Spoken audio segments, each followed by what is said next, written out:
Thank you very much. Good afternoon, Excellencies, ladies and gentlemen, dear friends. It is a great honor to stand before you here in London. Thank you very much. Thank you, organizers, dear organizers, for this invitation. Thank you that you remember also about the pensioner, retired president of Poland. Thank you for this opportunity to be here with you. This is the very first CPAC on British soil. Britain has given the world so much of its love of liberty. And today, all of us, as Europeans, as people of the Western Christian civilization, ask ourselves the same question that every free nation must ask itself. Who do we want to be? I come to you from Central Europe. I come from Poland. We know what it costs to lose sovereignty. We know what it takes to win it back. And I come with a message that is, at its heart, optimistic. I believe in the future of Europe. Not the Europe of bureaucrats writing rules nobody asked for. The Europe of free peoples, of strong families, of nations that cooperate because they choose to, not because they are told to. Let me start where every healthy society starts, with a family. No government program will ever replace what a mother and a father give a child. No artificial intelligence will replace it either. No 5-year plan from Brussels will replace it. Family is not just one lifestyle option on a menu. It is the foundation of every healthy society. It is the first school of love, the first school of responsibility, the first school of duty toward others. A Europe that forgets this is a Europe in trouble. A Europe that treats children as an afterthought is quietly voting itself out of existence. This is why I believe in Europe's Christian roots. I believe in the values that build our civilization, the dignity of human person, the sanctity of the family, freedom of conscience. These are not relics of the past. They are the conditions of our future. Dear friends, I believe in the European project, genuinely. But believe in Europe means telling the truth about what it was supposed to be. On the 9th of May, 1950, Robert Schuman did not propose a superstate.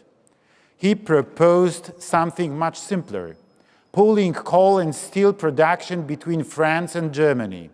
Other nations were free to join. The goal was peace, to make war between European nations, in his words, not merely unthinkable, but materially impossible. Schuman built its project with Adenauer, de Gasperi, and Monnet. They built a community of nations.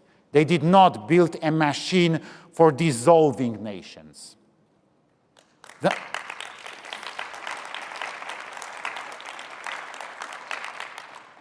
That is the Europe I believe in.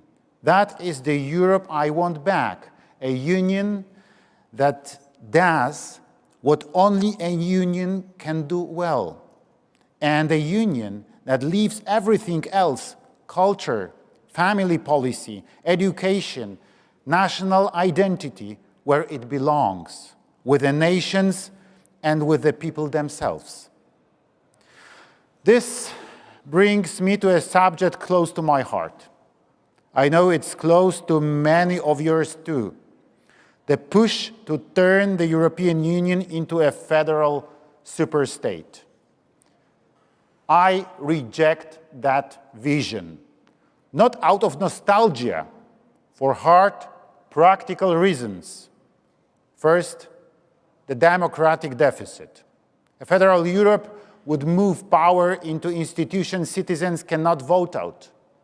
National parliaments are closest to the people. Voters can remove them. A federal Europe would take power away from exactly those bodies. Second, our diversity is a strength. It is not a defect to engineer away. Poland is not Portugal. Estonia is not Italy. A one-size-fits-all federal model was built for Western Europe's conditions. It does not fit the history, the economy, or the aspirations of Central and Eastern Europe. Third, subsidiarity. It's written into the EU treaties themselves. Decisions should sit at the level closest to the citizens unless there is a clear reason to move them higher. Federalization flips that logic. It centralizes by default. Fourth, and this is the argument I find most persuasive, a federal Europe would weaken European unity, not strengthen it.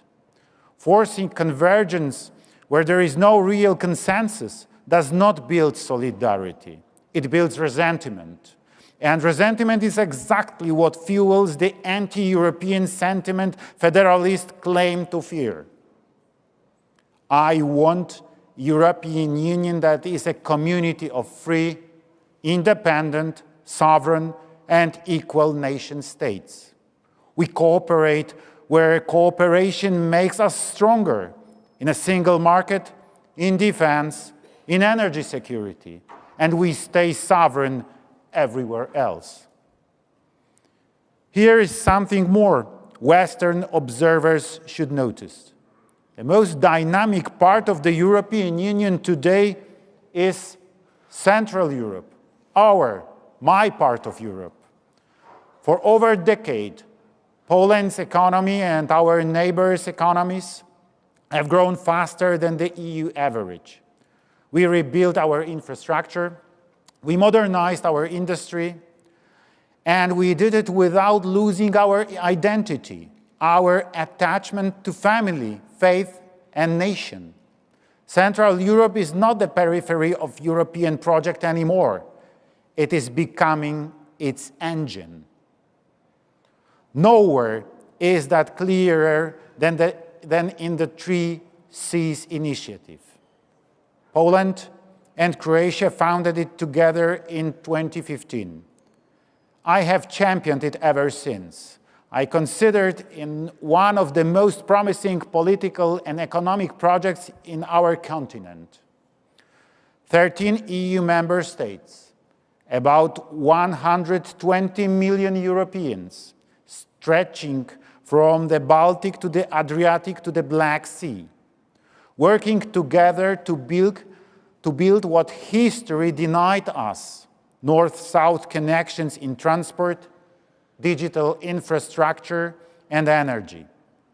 For decades, under Soviet domination, these connections simply did not exist. Everything ran east-west through Moscow. And the results now are real. The Three Seas initiative now counts 143 priority infrastructure projects, up from just 48 when the list began in 2018. 19 of them have made major progress. 14 are already complete. Together, these projects represent an estimated 111 billion euros in infrastructure, with roughly 40% of that financing already secured. The Three Seas Investment Fund is drawing in private capital too, with investments already flowing into rail, energy, ports, and digital infrastructure across the region. This is not just a political project. It is one of the most promising investment stories in Europe today. This April, at the Three Seas Initiative Summit in Dubrovnik, that vision moved forward again. New agreements on gas interconnections between Croatia and Bosnia and Herzegovina. New civil nuclear cooperation. New liquefied natural gas infrastructure. Real projects, real investment, real independence from energy sources that have too often been used as tools of coercion against our countries. This is not an abstract idea. It is the difference between a region that can be held hostage over a gas pipeline and a region that cannot. Let's be clear about what this really is. A security project as much as an economic one. Energy infrastructure is security infrastructure. A highway or a rail line connecting the Baltic to the Adriatic is not just commerce. It is the ability to move troops, equipment, and supplies across our region. And it means doing that without depending on infrastructure built and sometimes controlled by powers that do not wish us well.